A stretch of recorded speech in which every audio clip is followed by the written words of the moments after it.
So let's talk about some of the strongest infantry squads, characters and battle tanks for the Hammer of the Emperor, with a review of 10 of the strongest units for the Guard in 10th edition right now.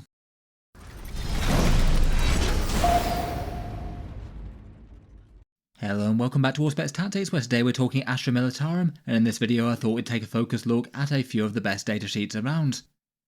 Guard in 10th edition I'd say are in a fairly well balanced spot at the moment. They've had a little bit of a bumpy ride with balance updates and codex releases recently, previously doing kind of great with their Bridgehead Strike before the codex dropped, then having a whole bunch of datasheet updates, but then still Bridgehead Strike being the best way to play them, which was promptly nerfed by the balanced data slate, and now the majority of people seem to be putting either the Combined Arms Regiment or the Hammer of the Emperor on the tabletop when they want to do well. Since the last balance pass, Guard win rates have been kind of middling, sort of 49-50% or so, which is a pretty good place to be in my opinion, and they still seem to be one of the armies that's fairly good at punching up and actually getting some top event placings, a few more tournament wins or 5-0 undefeated runs, compared with at least the general field of 40k factions out there. After a codex update and then some early errata, I was interested to take a look at the best choices for the Guard right now, and for this one to get a rough sort of temperature check as to the datasheets that really get included in a lot of lists. I looked at 15 competitive lists that had done well since the update, each of them winning 4 games or more at a grand tournament, and noting down the frequency of the units that people chose to include in their armies, and I thought we could go through in that order. Obviously it's certainly not the end of the story for the Guard, lots of other things see more niche play, with some people enjoying them for their playstyles, or maybe being good in certain detachments. This one will be entirely slanted towards the Combined Arms Regiment and Hammer of the Emperor, as that seems to be what people tend to be doing well with at the moment. So obviously infantry datasheets will get a bit better, in things like Siege Regiment, Transports for Mechanised and Scions for Bridgehead. Still though, she'll give us a good roundup of units that tend to be strong regardless of detachments, and things that do it extra well in the strongest stuff right now. So let's talk through them in order, what they bring to the table, and how people tend to use them in top lists. Starting out, we've got a whole bunch of honourable mentions. These all got exactly 5 picks out of the 15 armies that I looked at, so all very solid armies, and lots of people choose to put them on the table. Here we've got the Tech Priest Engineer, giving 4+ invulnerable saves and healing for things like big Dorn commanders in particular. Seems like a lot of armies think that they're worth it for the trade-off, and also in the process give you the individual guy as a small nuisance unit that could screen out bits on the board or do secondary objectives or things, and quite a lot of lists going tank heavy makes them a bit more tempting these days. Rattling seems to be put on the board a fair bit. Seems there's a lot of love for the cheap Guard infiltrators, usually in units of 5. Kind of interesting that, given that they didn't really change in that format since pre-codex and they weren't seeing loads of play there. I'd guess just to zone out parts of the board to make sure that you've got room to advance your tanks and do scout moves and things. And they can move, shoot, move out of terrain to chip in a little bit even while completely hidden. The Ogrins seem to be the other well-used auxiliary squad, more so than Bulgrins these days. Fairly cheap 60-point stat-heavy skirmish infantry, taken in 3s due to the big squad still costing more for some reason, and they can put out a fairly scary amount of Ripper gunfire, maybe jumping out of a Chimera where they can fire out the top of, and maybe even get some lethal hits in combined regiments. They're pretty solid at bullying lighter infantry or Space Marine equivalents. Despite the Taurox maybe being the no-frills transport of choice for quite a lot of units now, the Chimera is still seeing a good amount of play. It's often upgraded with twin heavy flamers, and between that and the laser ray and hunter killer missile, it's got a fair bit of anti-infantry threat. A couple of units being able to use the firing deck doesn't hurt as well, and it's a little bit tougher as well. Between all that can still be an interesting choice for Kasrkin jungle fighters, maybe Ogrins or Deathcore heavy weapon teams. Some people use Catachan in them as well. Despite the increased points cost, they still seem to be very viable, and you do get a fair amount more guns for your investment versus the Taurox. And finally there's the regular pattern of the Rogal Dorn battle tank, really big chunky stats and tougher per point than the tank commander variant, given that you've got the blanket damage rule and it costs less. It does usually tend to be a secondary pick to the tank commander datasheet though, at least for the majority of armies. Most armies are running a tank commander, but only a minority of armies are running a regular Rogal Dorn. Finally, for honourable mentions before the top 10, we've got the Hellhound. The Guard Flame Tank's having a fairly good time in terms of being taken in lists at the moment. 125 points for a fairly durable Chimera chassis with a 2+ save. A big Torrent Inferno cannon which can threaten some Overwatch to a fairly good range. And then all 3 of the secondary weapons have at least some draw to them. You could have the Heavy Flamer to double down on actually being good at Overwatch. The Multi-Melter as the best damage dealer one, or the Heavy Bolter to have some good range to be able to use its special rule on units further away more reliably, as you get the Flush Them Out special rule which allows you to strip cover from a target. Generally armies that I saw took 1, maybe 2 at a push, and they work quite well when used as combined firepower with things like the Rogal Dorn Tank Commander or Leman Russes battle tanks, both of which really appreciate the ignores cover for a bunch of their sort of more mid-AP guns. You can combine them with a Leman Russes Exterminator as well to effectively reduce enemy saves by 2 if they were in cover. Getting into the top 10 proper though, and first up we have the Cadian Command Squad. One of these was present in around about 7 out of the 15 army lists, and if you just rounded up all the command squads and included the Catachan ones as well, a couple used those as well. Seems the Cadian Command Squad is the one of choice though, generally quite a nice one for infantry orders being broadcast around the table, most of the lists looking like they were combining with either Lord Solar Leontus or Ursula Creed, more commonly Creed, and then you've got a unit that can broadcast 4 infantry orders out to a pretty wide area, and also use 3 stratagems as well. Cadian shock troops are really quite popular, both as a retinue for Creed and command squads, and also for their sticky objectives as well, so it kind of makes sense that the command squad would be the one of choice there. They do just offer a whole load to their unit though, reviving models with their med pack, extra objective control, so loads of weight on points, and you could have them surge forward to contest objectives in the late game, and they also give the unit the benefit of cover when they're on objectives as well, so maybe a little bit harder to shoot down alongside some shock troops. There aren't too many war gear options, usually the officer takes a power fist, and sometimes the veteran does too, or swaps it out for a plasma gun or melter gun. Before we move on and up the list, I'll just give a quick shout out to today's video sponsor in Baron of Dice. They're a high quality dice maker based in the USA, and they made some fun and fancy merch dice for Auspex Tactics and asked to sponsor a few videos on the channel at the same time. They've got a pretty huge range of dice, some of which could time pretty well with certain themes and armies, either from Warhammer 40k or elsewhere. Lots of things specific to different factions out there. There are a few that could be kind of handy for guard players potentially, some nice regimental dice, in particular I quite liked these order dice. You can flip them around to showcase the different orders that you might have on different units, which makes them pretty good for use as counters as you're gaming. Loads of other stuff beyond that as well, some that work well for chapters or your warrior nuns out there. The general offering tends to be 25 dice for £29 or $32. They're based in the USA and can ship worldwide, and there's a code Auspex for 5% off any order of them as well, so if you do pick something up then be sure to use that one. Here are the channel logo dice for those interested as well. If you want some fun ones with an Auspex Tactics symbol on, there's a couple of different designs available. In any case, a big thank you to them for sponsoring the video. Check them out, links down in the video description if you're interested.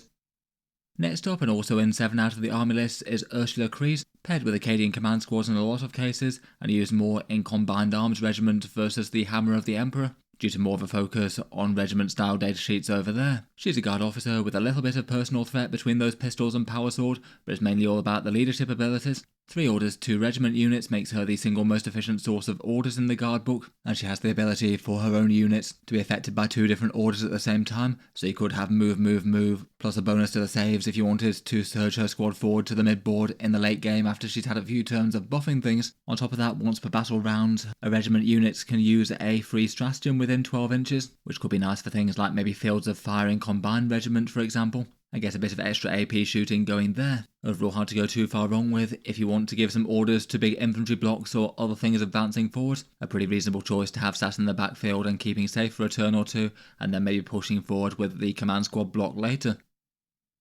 Moving upwards in prevalence slightly, in 8 out of 15 army lists there were at least some Kasrkin jungle fighters. 65 points for 10 Scouty Guard infantry, standard guardsman profiles with a couple of flamers. They get to scout forward 6 inches to put some pressure into the mid-board nice and early, and they get a small combat boost as well with a +1 to wound in melee if they're charged or were charged. Generally hard to go too far wrong with these, nice expendable infantry units that put a whole bunch of OC on points and sort of need to be dealt with, plus a little bit of alright skirmish damage that could do a bit of damage to lighter infantry that they might be trading blows with. People usually tending to go light on them, 1 or 2 units per list, some of them being given a Chimera for a sort of budget Hellhound with OC stuff in it. You can get quite a lot of flamer profiles on the go with the Catachan ones firing out of the top hatch. In any case, fairly easy to use as a cheap expendable unit to take points and do secondaries and screen things on the front line.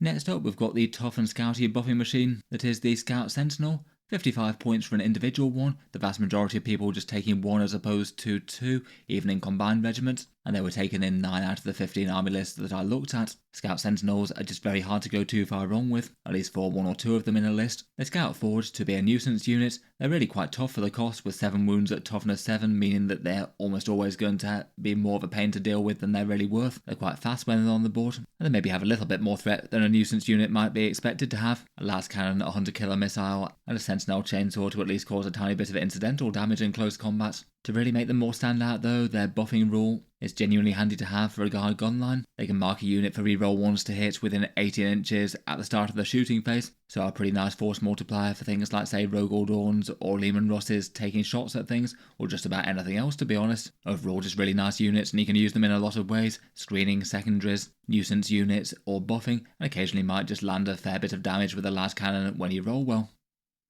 Next up we've got the Kasrkin, 110 points for a unit of 10 Cadian veterans, and they were in the strong majority of these top performing guard army lists, 11 out of 15 of them, and often being used as fairly mainline damage dealers in good numbers, often 2 or 3 units, and typically with plasma, melter, mine and sniper, usually mounted in Tauroxes. They scout 6 inches up the board, and with a transport that means they're really easy to get into a good position. They've got good ballistic skill with some fairly punchy special weapon profiles, as mentioned usually plasma and melter gun, and then whatever else the sniper and the regular hotshots can do. And the melter mine can occasionally throw out a surprising amount of mortal wounds against vehicles. They can self-order, which they can now do when they jump out of a transport, which is pretty handy. So they can be hitting on 2s when they jump out of transports with that special weapon fire. And in combined regiment, if they're firing at anything that isn't a monster or vehicle, they might have lethal hits on those varied gun profiles, and could be a particularly good target for the reinforcement stratagem as well, getting to use that self-order when they turn up on the board once again. Overall really quite a lot to like about them, and hard to go too far wrong with multiple units.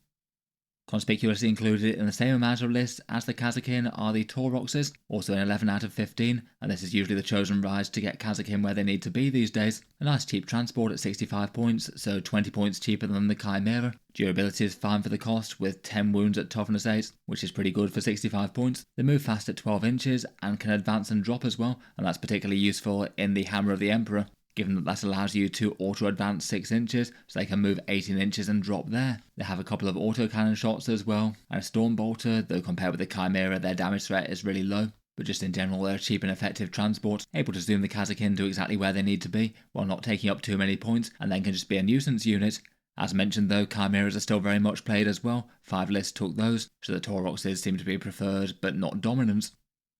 Next up for all your secondary objective and utility leads are the Gaunt's Ghosts, 110 points. 110 points for this famed squad of special operative and misfits, and for their rules, they're a squad of perhaps annoyingly hard to kill lone operatives, always having stealth and the benefit of cover, not being able to be shot outside of 12 inches due to lone operative, having 2 wounds or more per guy, and also having fights first as well, which means that they could take at least a small chunk out of light infantry things before they get to be hit. Their main trick is their return to reserves thing, which means that you can pick them up at the end of the enemy turn and then deep strike them back in next turn. So that means they're fairly great for doing secondary objectives. You can just drop them exactly where they need to be for that. At the same time, they can potentially chip in to a little bit of damage as well. A flurry of fairly accurate las fire, plus 1 fairly solid sniper shot, and a couple of autocannon attacks. Their main value isn't exactly their damage, but they can definitely chip in while they're doing other things. And there's definitely options for how you use them as well. They've got orders that they can hand out to other infantry nearby, which could be added value there. And they can self-order as well, so sometimes it's not the worst idea to keep them on the board and potentially walk up to claim an objective in the late game, particularly as they can have extra OC and might be able to survive a round in melee with some lighter stuff.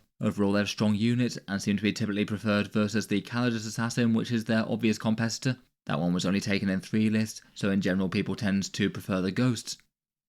At the very top of the tree though, there were 3 units that were taken pretty well ubiquitously in the guard lists I looked at, either 14 or 15 of the army lists choosing to take at least 1. First up we've got the Leman Russes tanks, which I decided to include together given that they're more essentially war gear options, plus a different choice and special rule for each one. Though if you wanted to count them individually, they're still placed twice on this list overall, with the battle tank and the exterminator being taken 9 times and 7 times respectively. Beyond that, the only other one that was taken in any numbers was the Vanquisher, and then the rest were really quite occasional picks. As big tanky damage dealers, they're pretty efficient though. 13 wounds with toughness 11 and a 2+ save is going to need some dedicated anti-tank to take down, and can be a challenge even then when they have cover. Tanks are the big supported units from the Hammer of the Emperor, so have lots of options for giving them bonuses there. They really like combined regiment as well, particularly with the lethal hits they can get on the multi-melters, and maybe being an alright choice for fields of fire as well. Then for the actual variants, the battle tank was the most common one. The battle cannon's low AP is a little bit of a liability, but potentially with a Hellhound to ignore cover, fields of fire, or an exterminator for extra AP,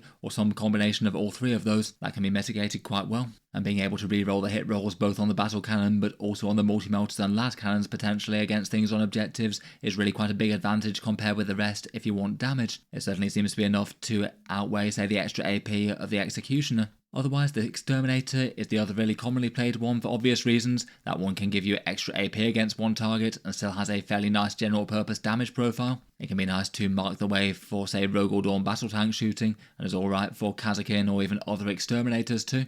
And then the Vanquisher is really quite a nice, cheap and efficient one with 145 points, again having all the damage and defense of the secondary weapons and the big rush profile for a much cheaper cost. And then just having the enormous all-or-nothing Vanquisher cannon that could one-shot enemy tanks if it gets lucky, even if it won't do reliably with just the one shot. In any case, looks like Leman Russes battle tanks are still one of the powerhouse units of the Guard, but they're not the only tank up here. Tied for second though, and also with 14 selections out of 15 armies, were the Cadian shock troops. Looks like people have decided that they're absolutely worth one unit to be included now. Though to be honest, if anything, I was maybe a little bit surprised as to how literally so many of the lists use at least one squad, even if it's kind of understandable. Perhaps the most standard of Guard infantry are often equipped with a plasma gun and melter gun for a little bit of anti-elite damage if they get close. They can provide some nice cheap objective control and pair with things like Ursula Creed and the Cadian command squad to broadcast orders about. But given that they're taking really quite a lot more than that in so many of the army lists, I guess the main driver is their shock troop special rule, so the sticky objectives one, which means that you could have them start on the home field objective and make that yours until the opponent can claim it at the end of any turn. Meaning that there's really quite a good advantage to taking just one of these, and lots of lists just took one squad and one squad only. Overall, certainly don't need to feel bad about putting a squad of regular guardsmen on the board, though it does seem kind of rare that they're used in the sort of bigger damage dealing capacity with 20 men as certain guard squads have been in the past. Though I feel like that's the thing that you might see a little bit more in Siege Regiment or the Recon element, maybe rivaling with that role for the Death Corps of Krieg. Finally though, and predictably auto-include, is the Rogal Dorn tank commander, where it was kind of obvious just from first impressions of the Guard Codex that at this points cost, it was going to be a near impossible tank to go wrong with between the orders and the value, never mind the rerolls. As with the regular Dorn, it's also an incredibly tanky vehicle. 12 wounds at toughness 18 with a 2+ save is really solid for 265 points even without the blanket damage special rule, and that amount of durability means that it's very viable to use any defensive buffs that you might have on it, maybe the smoke stratagem or potentially the -1 damage and hammer of the Emperor, and a fair few lists do take an engine seer as mentioned, primarily for use on these guys. Then the Dorns are just absolutely covered in guns, taking their pretty set loadout of a presser cannon, pulverizer cannon, multi-melter sponsons, and then maybe the biggest question mark people have is whether or not to take stubbers versus melter guns. I feel like the two are fairly well balanced personally, though from the list that I looked at there was a slight preference for the melter guns. And then unlike the regular Dorn, this tank comes with some pretty massive innate buffs for itself, as it can self-order, which means that you can have it hitting on a 3+ just natively, or if it makes more sense to, then you can move instead, if that's going to make the bigger difference of getting the guns in line of sight or in range. Not having to worry about coordinating with any other tank to use your orders is a seriously good advantage. That should already be more than enough to make up the 25-point gap between this and the regular Dorn in my mind, but on top of that you also get inbuilt rerolls, rerolling one hit roll, wound roll and damage roll, which is pretty nice when they could be applying to bigger presser cannons, multi-melters, or the pulverizer cannon. It feels like you're going to make use of the hit and wound rerolls at the very least every time you fire. And then on top of that you also get a spare order as well, so you can throw one at any nearby Leman Russes and have that go faster or shoot straighter. As with the Leman Russes tanks, it's great both in the Combined Regiment with a bunch of extra lethal hits, and also in the Hammer of the Emperor with all that access to stratagems and making sure that you can push forward quickly to be able to get the lines of sight that it needs. In Hammer of the Emperor it's a particularly good one for enhancements as well. Things like the re-rolling ones to hit or the feel no pain just seem very hard to go wrong with, and could make good use of the extra AP stratagems in either detachment. Overall, absolutely no surprises to see just about every army list use at least one of these, and plenty of armies did take 2 or even 3 of them. I feel like at some point I wouldn't be too surprised to see them go up in points a little bit, which I think might not be the worst thing in the world, just for at least a bit more internal balance between this and the other tanks. I think it could still be a very good unit even if they put it up a good 20 or 30 points to be honest. Let me know your takes as to anything else you'd rate as some of the strongest units for the Guard right now. Are these the units that most frequently see play in your armies, or are you putting other things on the table? As mentioned, a big thank you to Baron of Dice for sponsoring the video. Feel free to check them out, links down in the video description. They do have a bunch of cool designs and way more than I can show here. And if you did want to pick up anything from them, then there's that code Auspex for 5% off. I'll leave that there for now though. Feel free to subscribe to Auspex Tactics if you'd like to see more like this. I'll certainly keep the regular 40k videos coming with new ones out just about every day. If you'd like to support the channel then feel free to check out the channel's Patreon page linked down in the video description below. Channel patrons do get a fair few advantages, seeing certain videos early, regular votes to see what sort of things happen next on the channel, and automatic entry into the regular prize giveaways with a chance to win some big model kits each month. If any of that sounds good to you, or you'd just like to help support, the link is down in the video description. In any case, a massive thank you for listening, and I'll hope to see you guys next time.